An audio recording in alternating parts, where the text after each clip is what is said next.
Well, welcome everyone for coming today. I'm Sawyer of Sawyer Solutions. We're an IT company located in Pelham, and we specialize in security and compliance. We spend our time helping small and medium-sized businesses succeed through technology. This often includes getting them set up to work remotely, even when there is not a pandemic. We deal with a variety of issues on a daily basis, but common phone calls for us are, my computer is slow. Why is our printer not working? Should I click on this link? And my personal favorite, so I clicked on this link. Now what should I do? We work with people as small as one computer to businesses with hundreds of computers. And we offer free consultations where we look at how you're set up and make recommendations. Many companies and industries have been transitioning to a remote workforce for many years. As you might expect, technology companies are some of the early adopters of this field. We set up Sawyer Solutions to allow remote work from the very beginning. And Ken Sawyer, one of our founders, first started working remotely in 1985. As you can imagine, the tools to work remotely have improved quite a bit since 1985, but it still isn't a painless process. With the outbreak of the coronavirus, many businesses are now faced with the dilemma of either getting their workforce set up remotely or shutting down operations. I'm assuming that's the case for at least some of you listening today. These tools do not always come properly configured straight out of the box. As a matter of fact, a number of them will leave you quite exposed if you don't turn on or off certain features. Other tools or access methods are completely incapable of being secure and should be avoided at all costs. You also need to make sure your workforce can effectively use these tools in a way that makes sense for them and the kind of work that they do. It's no good having a secure workforce if they cannot actually do any work. Now, it's vital you understand that by not taking proper security precautions, you can end up with a very expensive bill. We're familiar with a company around 10 employees that had a data breach, and the investigation of the breach alone was well north of $100,000. There are many ways to approach working remotely. There are an overwhelming selection of tools that promise to let you work remotely as if you're in the office. But how are you supposed to figure out what works best for you? It's kind of like someone who's never had salad dressing before, and them being taken to the grocery store and set in the salad dressing aisle and told to choose the dressing that they would like best. You would not expect them to be able to make a good decision without more information. I know I want my employees to be as productive as possible, regardless of if they're in the office, and I assume you are the same. Just like the hypothetical person in my salad dressing example, you're in need of some guidance on how to make that happen. That's why I'm here today. I'm here to help equip you with some knowledge so you at least know the most common options look like and some things to think about when making your decisions. We recognize that you likely do not have the time to perform a detailed examination of every option and make the perfect choice. So we're going to cover a lot of ground very quickly and at a very high level. What we're really shooting for here is you'll be able to make a good enough choice for now, one that will allow you to avoid the biggest mistakes and the most common pitfalls. We're going to cover three critical pieces of the puzzle from the technology side: security, remote access tools, and collaboration tools. As I mentioned, this is a lot of ground to cover. As a matter of fact, on the security side, we have multiple one-hour presentations that go in depth on topics we are going to cover. We will have time for questions and answers at the end, but I'll be happy to go in more in depth on any topic that you want. We'll discuss some products that you can find available commercially that will help you on this journey and name them by name. But we'll not do an in-depth look at the pros and cons of each. The things we're going to cover today are really just the basics. Not every company is the same, and you may have differing or more complicated needs and requirements. If you're a solopreneur, then you might not need all of these tools, but you'll still find that most of them are useful, and the security stuff is still 100% applicable to you. Remember, the government still expects you to protect sensitive information, even though you have a remote workforce. With the implementation of data breach reporting laws in all 50 states, it means that everyone needs to take proper security precautions, not just people like doctors. You also need to know that the bad guys are trying extra hard right now. They know exactly what is happening and understand that if it's likely to be easier to penetrate a company as they move to a remote work scenario. This is a big business. These organizations are run like a normal company. People go to work in an office building. They have managers. There's a CEO. Bonuses are given for performance. This isn't some random hoodie-wearing kid in the basement. Now, the first choice most people make in a remote work scenario is, do I supply computers or do I allow my employees to use their home computers? We've written a blog on this that you can check out on our website if you want, but the short answer is it's better to provide them computers if you can and make it clear they're for work only. If you're not going to provide your workforce computers, you should consider requiring them to allow you or your IT vendor to secure and control the relevant home computer. A very distant third place is allowing them to use whatever device they want without any kind of oversight. Now, let's talk about what you need to do to secure these computers. Step one is to make sure every computer, including Macs, have good, paid antivirus running on them. Contrary to popular belief, Macs do get viruses. In fact, the current estimate is between 10 and 30% of all Macs are infected. You need to use a paid AV because the free ones don't work very well. As a matter of fact, Avast and AVG, two of the more popular free ones, sell your information to whomever wants it. We primarily use SentinelOne for our clients. This is an AV product that uses artificial intelligence to monitor your computer. This is one of a handful of AI-based products on the marketplace, and it can do some pretty amazing things. As far as I'm aware, all of these AI products have to be bought through companies like us. Before SentinelOne came out, we used Bitdefender as our primary antivirus platform and still have a large number of customers on it. It's considered one of the top, if not the top, traditional antivirus. You can buy this directly from the manufacturer or through companies like us, and it will run on Macs. We had a client once that did not believe in paid antivirus and insisted on using Avast on his computers. There are about 10 computers in his office, and he got ransomware 4 times in 6 months. After allowing us to install Bitdefender, they never had this problem recur. And it wasn't because employees changed their browsing habits. You see Bitdefender catch stuff there all the time. We spent a lot of time talking about passwords, and they are super important. You need to have unique and complex passwords on all websites you use. You need to be using a password management tool such as LastPass to help with this.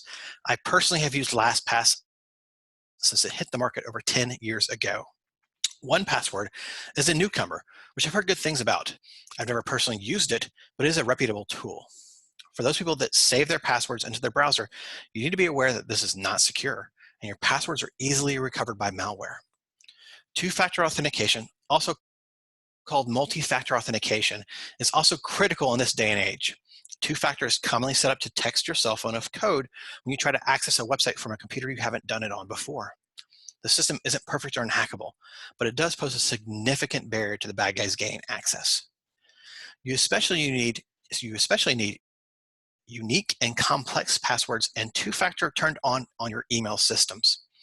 Email compromise is very common and can lead to significant data breaches, or they can just steal money from you. We often get asked how the bad guys get your passwords.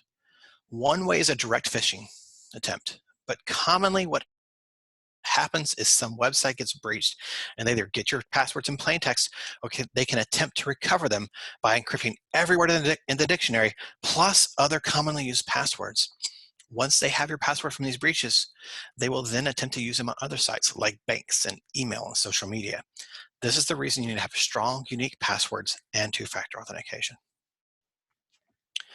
Make sure your computers are running operating systems and programs that are supported by the manufacturer and are kept up to date or patched. This means when an operating system like Windows 7 reaches the end of support, you need to replace it because security issues for it are no longer going to be addressed. If you're still using Windows 7 or Server 2008, then you need to be aware that Microsoft already ended support for those on January 14th.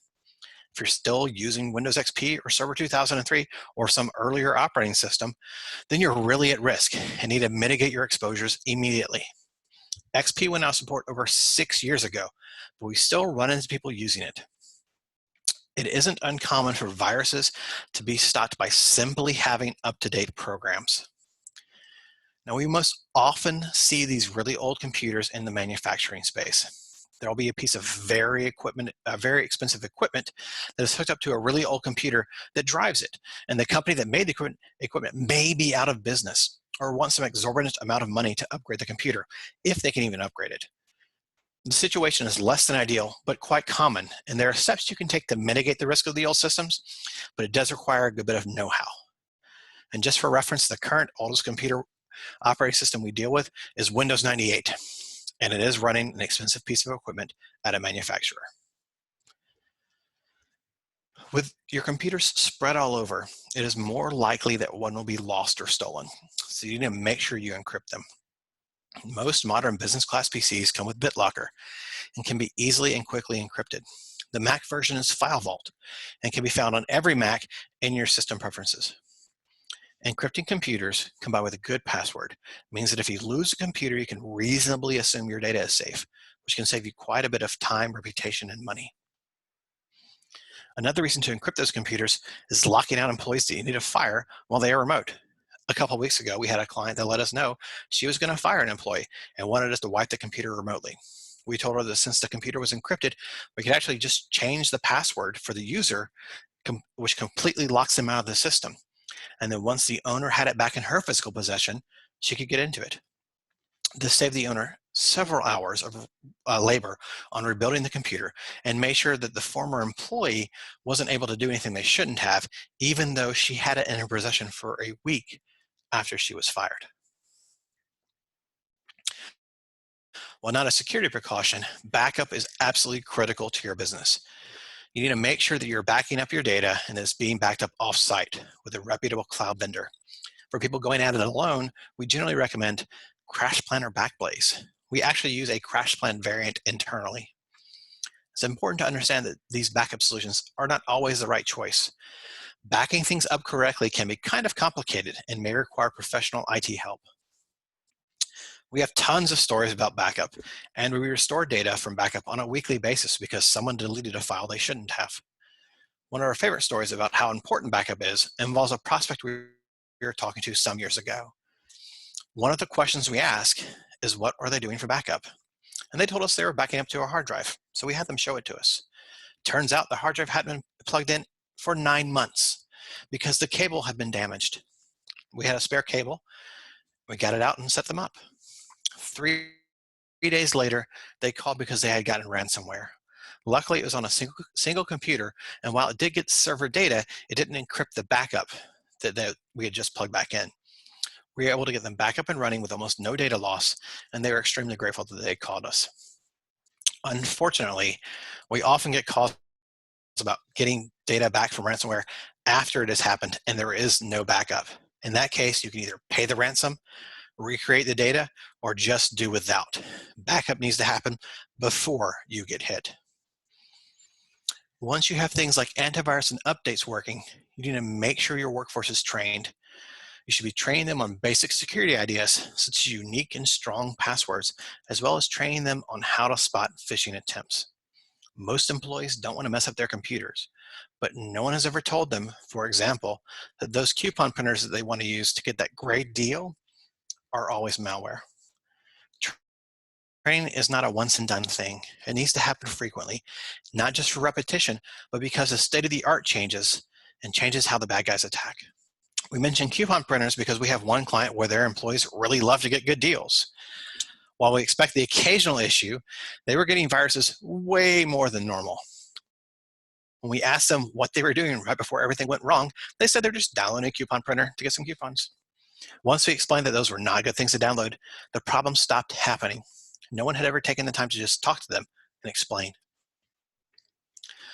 Unfortunately, you need to plan on when you have a data breach, not if. To that end, if you do not have a cyber liability policy, you need one. A good policy will help offset some of the costs associated with a data breach. Generally, they cover things like forensics investigations to determine what happened. Sometimes they will also cover the cost of notifications and even pay for business interruption. All these policies are not created equally, so you really need to make sure you get one that covers your exposures. If you think IT companies are expensive, then you'll be really unhappy with how much a forensics investigation will cost you. Just like every other type of insurance, this is something you need. You hope you never have to use, but if you do have to use, it can save your business.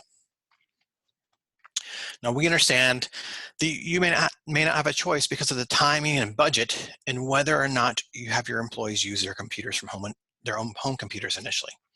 But in order to reduce your business liability, we strongly recommend that you treat personal computers as office computers and take the steps necessary to secure them.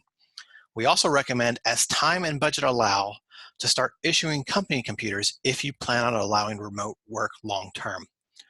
Once again, although we recommend using company-owned computers, you can use employee-owned computers, and we have clients that do. We are happy to work with you to make them as secure as possible. So we've briefly covered the security basics. Now we'll talk to you about how you can get into your systems and data remotely. Once again, this is not a comprehensive list of ways to accomplish this, just the most common ones and the ones we find most useful for small to medium businesses. It's important to remember that the reliability and usability of the remote workforce or remote access tools will affect employee morale and productivity. If things are difficult to use or are broken all the time, your employees will just naturally be less motivated to perform their job functions. Traditionally, virtual private networking, or VPN, is the way a remote worker or office would connect to the primary office. This technology puts you in the network as if you're there. You have access to everything. This would let you connect to your servers, access your files. You can also print to any printers that might be there. Now, it's important for you to understand that letting a computer connect via VPN puts it on your network, and you're exposing your network to any issues or malware that the remote computer has. It is also common to use Windows Remote Desktop to connect to a computer in the office, so you wouldn't have to use as much bandwidth. This would also allow you to use certain programs such as QuickBooks Desktop, which will not function well or at all over VPN. Products like NordVPN or private internet are not what we are talking about here. Those are designed to give you privacy and security on public Wi-Fi, not remote access to your office. Generally speaking, VPN requires a piece of hardware. In most small and medium size businesses, it is their firewall. A cheap and basic business class firewall is going to generally cost a couple of $100 plus a wireless access point.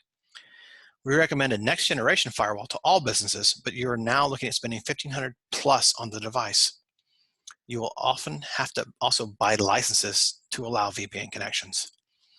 Like all hardware, a firewall will eventually need to be replaced. However, this is not a monthly expense. Setting up a business class or next generation firewall will require that you have professional IT help. These are not designed to be user-friendly like consumer devices are. In addition, we often have to work with your internet provider and make changes to the way the internet is handled by their hardware to allow VPN to function. VPN requires an active internet connection on both sides to function. VPN is pretty forgiving of slower connections, but if you have a really slow or spotty connection, it will not function well. Ideally, VPN means you do not have to have a second computer in the office to connect to, which saves you money on hardware. However, you might have an essential program that does not work over VPN, so you would need to have a second computer in the office to remote into. QuickBooks Desktop is the most common cause of this we run into. All that said, when set up correctly, VPN is very reliable and secure. It is generally our go-to when you need direct access to your office from a different location. A common alternative to VPN is one of the remote desktop solutions which can be found commercially. These have seen significant improvement in traction over the past 10 years. These programs install on your work computer. Then you log into a website from somewhere else and can control your work computer. It functions very similarly to a VPN connection where you use a remote desktop to control the computer at the office. There are a large number of options here, but these three are the primary we see used. Each has some pros and cons, but by and large, function very similarly. These solutions are popular because it is completely possible to deploy them without any IT help and do it very quickly. You want to do a little research on deploying it in a way where you can lock out users that you may have to fire instead of letting everyone do their own thing. These tools easily allow you to change the computer you use to connect to your work computer. These solutions really do not function well over slower connections. You'll experience jerky mouse movements and just a generally frustrating user experience if you can get them to connect at all. As a matter of fact, these solutions generally require more bandwidth than a VPN connection. Unlike a VPN, these solutions will cost you every month. General pricing is $50 to $100 per computer per month. Another drawback is that you're now letting a third party have access to your computers, which is somewhat risky. However, the biggest risk is your users not using good passwords or two-factor and their account being breached. These tools are common targets of criminals when there is a password breach. Do not use one of these that is free. They are either so full of security flaws it's ridiculous, harvesting your data to sell, or are actually malware themselves. You need to use a paid version if you're going to do this. Also, if you're a HIPAA-regulated entity, you need to have a signed business associate agreement with the vendor in place before starting to use one of these tools. If the only thing you need to share are files, then what you're looking for is a file sync and share solution. These applications are allowing small offices to go completely serverless, as your files are all stored in the cloud and synced down to everyone's computer when the files are changed. Unlike VPN or remote desktop applications, these tools allow you to work on files even without an active internet connection. When you next connect to the internet, it will sync any changes that have been made. These solutions also work the best on slow or spotty internet connections. You can generally access these systems on phones or tablets as well if you desire. Also, these systems will generally allow you to share and receive files with people outside of your company. This is useful when the files are too big to email or has sensitive information you shouldn't email. There are huge numbers of players in this space. The most common one is Dropbox. We generally don't recommend that vendor. If you already have Office 365 for email, then you likely have OneDrive. If you're using G Suite, then you have Google Drive. Box is also a really good option and takes security very seriously. Most IT vendors, including us, have a solution they resell as well. This type of solution does not always require an IT pro to set up, although it can be easy to overlook something and leave you more exposed than you would wish. These solutions generally are not very expensive, $5 to $20 per user per month. We recommend you steer clear of trying to use a bunch of free Dropbox accounts to avoid having to pay.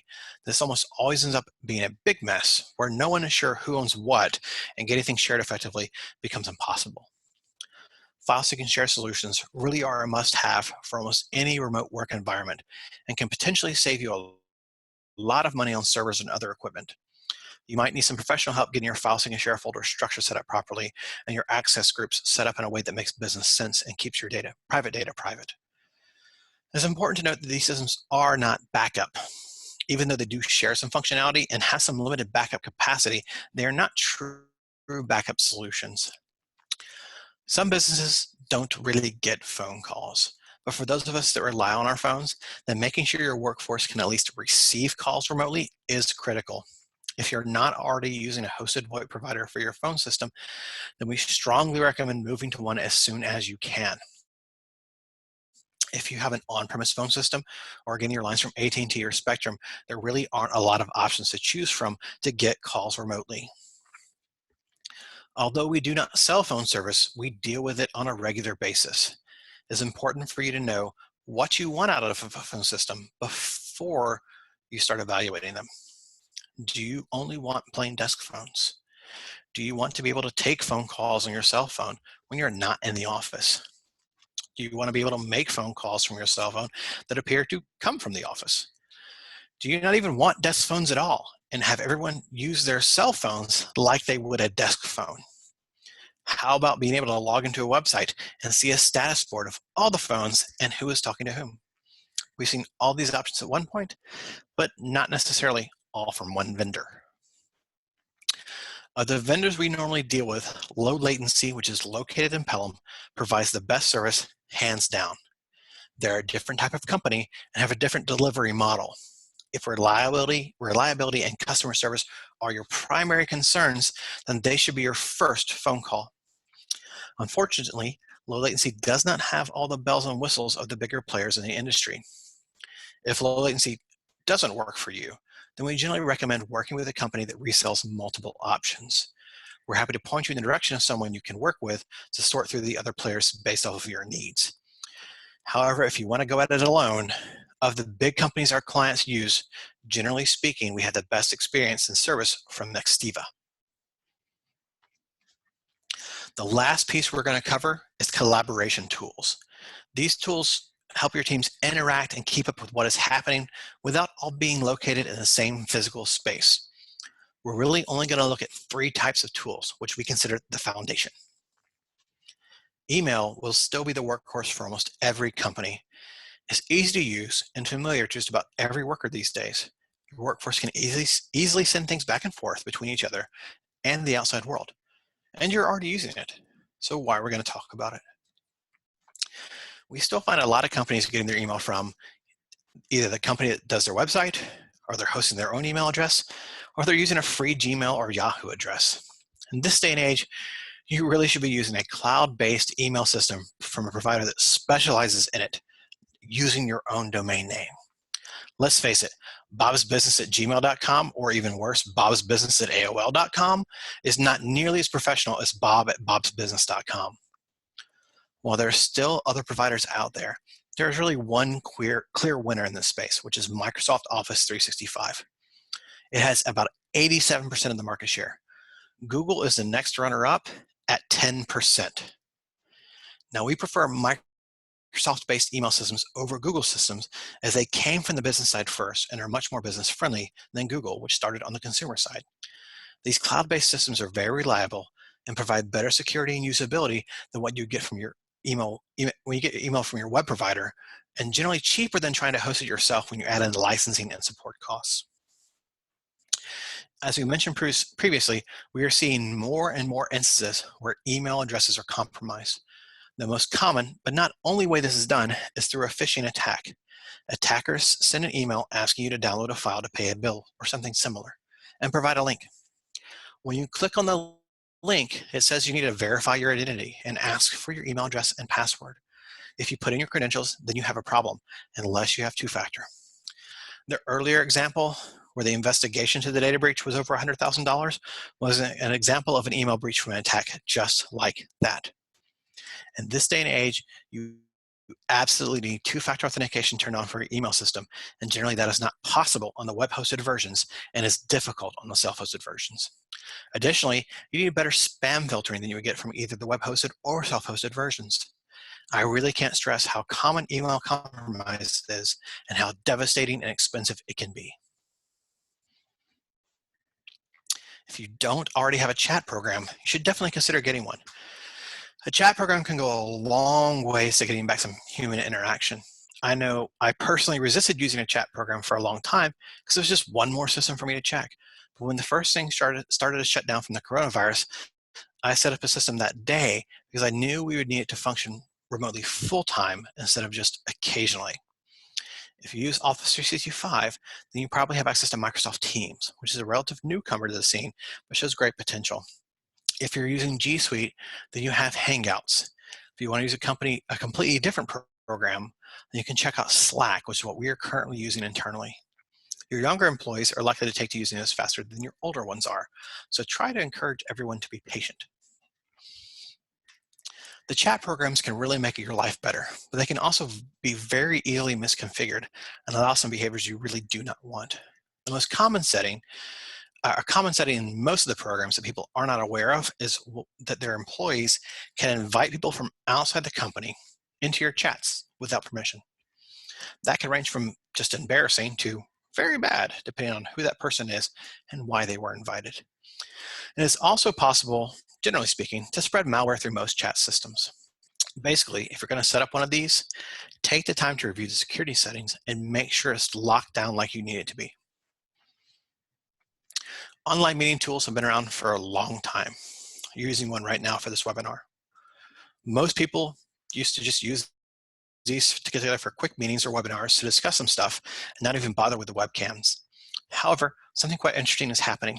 Since people are stuck in their houses, we're now seeing teams set up all-day meetings where everyone uses their webcams to be in the same room together in order to get more human contact. This can be especially helpful for your extroverted employees to stay sane while they are isolated. These tools can also help with team cohesion and company culture, as well as a way to replace in-person meetings with vendors, clients, and prospects. There are a lot of options to choose from in the marketplace. Zoom and GoToMeeting are two of the more popular ones. You can even use programs like Microsoft Teams or Google Hangouts for this. It's also possible that your VoIP provider has meeting software included in your phone package. When evaluating options, make sure you use a reputable company, and once again, stay away from the free ones with the exception of Zoom. Regardless of which solution you choose, you need to make sure you review the security settings for it, just like your chat program. Some of these solutions, while very powerful, can allow unwanted activities. You should also spend some time getting familiar with it before using it for real for the first time. Now, we didn't have time to cover everything that goes into setting up a remote workforce. These are some of the things we didn't cover, but need to be considered. Remote work will definitely have an impact on your company culture and how it is propagated. Like most things with culture, it is easier to get it right from the beginning than to change it later. Making sure that your data doesn't walk off is a complex topic during the best of times. With everyone working remotely, it's even more so. Ensuring that your employees are productive and actually doing their jobs and not seeing remote work as vacation time is something that just about every business owner thinks about. There are lots of ways to approach this, an entire industry that specializes in it. Generally speaking, governmental or regulatory compliance requirements do not care where your workforce is located. You may need some extra help and guidance to make sure you're doing what you should be doing to meet those requirements. Lastly, the security things we talked about today are what we consider the business basics. Every business should be doing these, but some businesses need to be doing more, such as monitoring computer logs or employee logins and looking for intrusion attempts or behavior that is abnormal and needs to be investigated. Now, I love to talk to other businesses and business owners, even when about things that are not strictly technology related, and I'm happy to share with you how we deal with these things at Sawyer Solutions. So if you want to discuss any of this or anything else, just let me know. So here's the recap of the 7 basics of security we covered. These are some of the basics, the same basics we cover no matter where a computer is located. You need to make sure you're covered on each of these for each device anyone in your computer, in your workforce is using to access your systems or information. Now, if you want to copy this slide or the entire slide deck, I'm happy to send it to you. My contact information will be up in just a few slides, so you can jot it down then, or if you want to just listen to it, it's benji.sawyer@sawyersolutionsllc.com, and you can email me that way, or go to our website, sawyersolutionsllc.com, or contact us by calling us at 844-448-7767. Now, if you remember, we started today with your desire to set up an effective remote workforce while keeping everything secure. Hopefully, you now have an idea of which flavor of salad dressing will be best for you and can make some informed decisions. If not, you should have enough knowledge to know the questions you should be asking and the tools you should be looking for. Once again, this is a high-level overview of remote workforce. You may have differing needs and requirements based off of your business and whether these are going to be long-term solutions. We're happy to discuss any of that further. Now, hopefully you found this presentation useful and didn't fall asleep with listening to it like my wife did when she was helping me proofread it. Now, to her credit, we do have twin 6-month-olds. 6 months today, as a matter of fact. Anyway, we're happy to share this presentation for free to businesses, associations, and groups, or anyone else that will sit still long enough.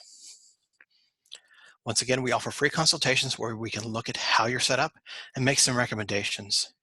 So are there any questions? Benji, I thought that was excellent because I think maybe 10 years ago, IT security was not where it is today. So we might have overlooked it.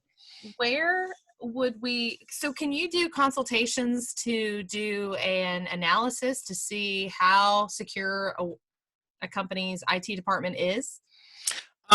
So like you're talking about like an actual external audit of Yes. an IT department.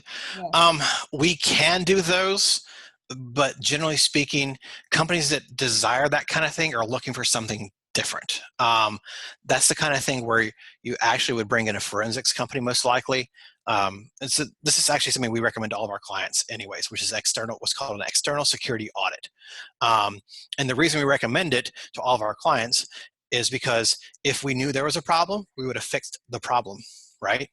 So Right. getting a second set of eyes on your system is always a good idea. We're not really geared for external security audits. Those are generally your forensics companies.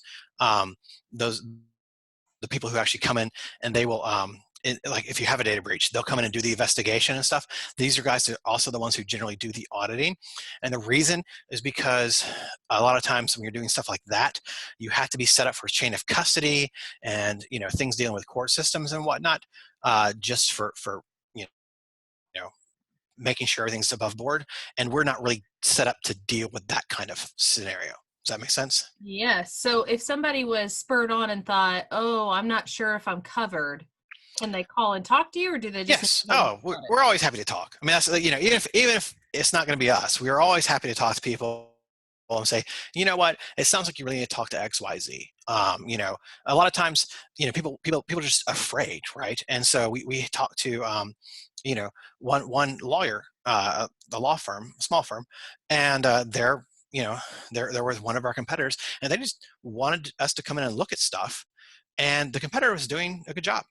They were doing all the things we recommend. They were doing them. And so that's what we told them, like, hey, look, we're happy to have your business, but it's not worth the cost to transfer as long as they're providing you good service to go with the things they're doing for you. They'd be doing essentially the same things we would. They just needed, verification from an outside source that they were doing the reasonable things for their business. Excellent. Excellent. All right. Now you mentioned phishing training and security training. Is that something that you guys offer, or do you recommend people get that somewhere else? So we do have some.